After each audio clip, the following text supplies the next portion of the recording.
Hey everybody, how are you doing? It's Hartaj Singh with the Biotech Capital Compass and another edition of our video companion.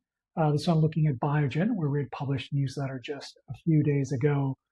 Biogen's a really interesting story to me. I actually did not cover it previously on the sell side when I was both at BTIG and at Oppenheimer, but a colleague of mine who's still at Oppenheimer, Jay Olson, covered it while I was there, and really, was sort of into the stock. And um, Biogen went through some problems with its Alzheimer's program originally, clinically, and then through approval and commercial ramp. And Jay actually really stuck to his guns, and I was always very impressed with his arguments. So just a little shout out to him. We've published some newsletters on Biogen. I really like this as a story, as we've talked about previously, how a company can look cheap and be cheap in the beginning, and you can buy it as such. But then as the turnaround happens, what I call the bridge between the chasm, the patent chasm, and then the visibility, being able to see growth going forward. And that's where we're at with Biogen right now. It looks like they have possibly created that bridge across the chasm of the multiple sclerosis franchise. And now the question is, when are we going to see, have that visibility to growth, right? The growth curve, which will then allow them to get a growth multiple and all the other good things that go with being a growth company in the biotech space. So let's get started. And here, I call the intro why Biogen is interesting again. Biogen is an interesting story because it is not clean. In biotech investing, the not clean stories are often where the real work begins. For several years, Biogen was viewed as one of biotech's fallen large caps. The company had a declining multiple sclerosis franchise, several strategic resets, and a complicated Alzheimer's story that many investors either doubted, avoided, or simply did not know how to value.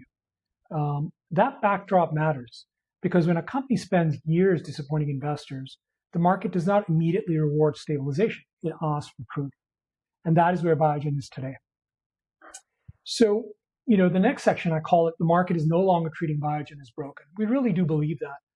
The recovery is increasingly visible.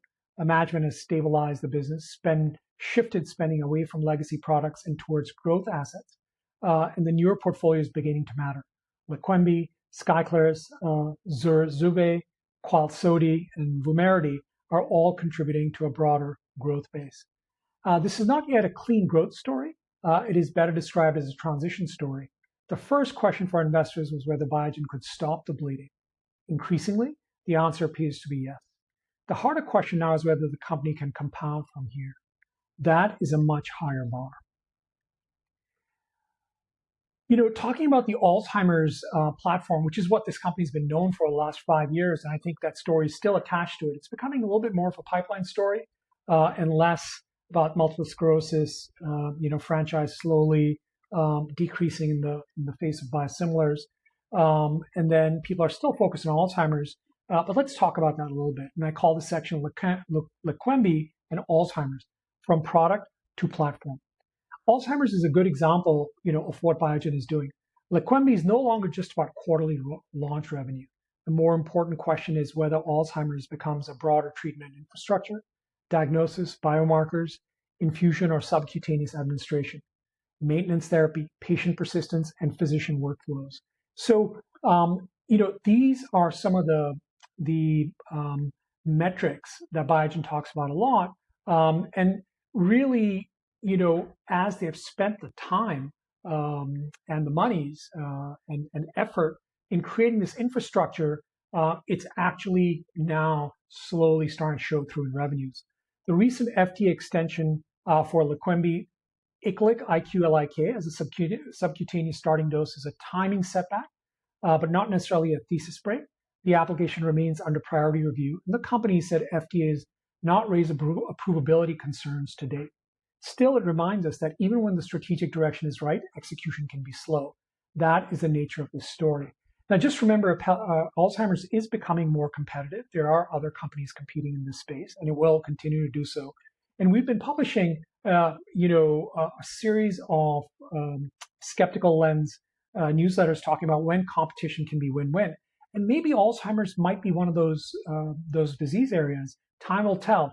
But it does look like with multiple companies engaged commercially in Alzheimer's, awareness is spreading, more patients are getting treated. It is not a zero-sum game as most people had thought. It does seem like both companies are actually benefiting from the presence of either one there. But let's see, time will tell. We're observing that very carefully. So let's talk about Apellis. This is a company that they just bought, and why Apellis matters more than revenue. Apellis is another important piece. The deal is not just about adding Safor and Empaveli revenue. I might be saying that incorrectly, so I apologize again. Strategically, it gives Biogen a bridge. It helps reduce dependence on pipeline timing and gives the company a commercial foothold in nephrology ahead of felzartamab. I keep on telling people over and over again who watch these that I'm not good at biologic or biotech product pronunciations. Maybe it's because English is actually technically my second language, but conversation for another day. That matters. Now, the Apellis acquisition matters because management is trying to change the slope of the business before the pipeline matures. In other words, Biogen does not want investors to see a pipeline layered onto a flat business. It wants them to see a pipeline layered onto a business that is already starting to grow. And again, this has to be proven. So we're still waiting to see this, but the Apellis buyout, which initially, I had a little skeptical take too. Initially, when I first saw the headline come across my screen, as I did more work into it, and I looked at consensus for Biogen and for Apellis and how Biogen can actually help these products reach a lot more physicians and patients worldwide. I actually do think that this might end up being a very good purchase for them, and it creates a little bit less stress, on the pipeline. Now, having said that, our next section, I call it the pipeline is the real test. The next 12 to 24 months are important because the pipeline starts to move from promise to evidence. Litifilimab in lupus, felzartamab in nephrology, zorovirnersen in Dravet syndrome, BIB080 in Alzheimer's. These are not small details. They are the tests that determine whether Biogen becomes a durable growth transition or simply a better managed plateau. That distinction is critical. Now let's just, finish up here with valuation. The progress, but not full conviction still.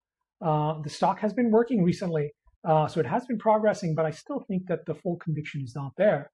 And the valuation is what tells that similar story. The stock is no longer being treated like a broken biotech franchise. The discount has narrowed. Estimates are beginning to move higher. But Biogen still trades below peers and below much of its own historical valuation range. So the market is saying something fairly clear. Progress is real, but conviction is not yet complete. And that is probably the right way to think about the stock. So in closing, we would say that Biogen is turning the corner, but still earning it. I had a range of options for what to title this newsletter. I really think this one is the most appropriate. I think they are turning the corner, but they're still earning it. And I think management knows that. They are very execution focused and still give a lot of visibility. So Biogen has turned the corner, but it's still earning the next leg of the story, which we're looking forward to seeing, observing, and writing about, publishing more video companions on, and hoping that the astute investor can benefit from that. And also we can help our readers and viewers get educated on biotech investing from our insights. Thank you. Have a good evening.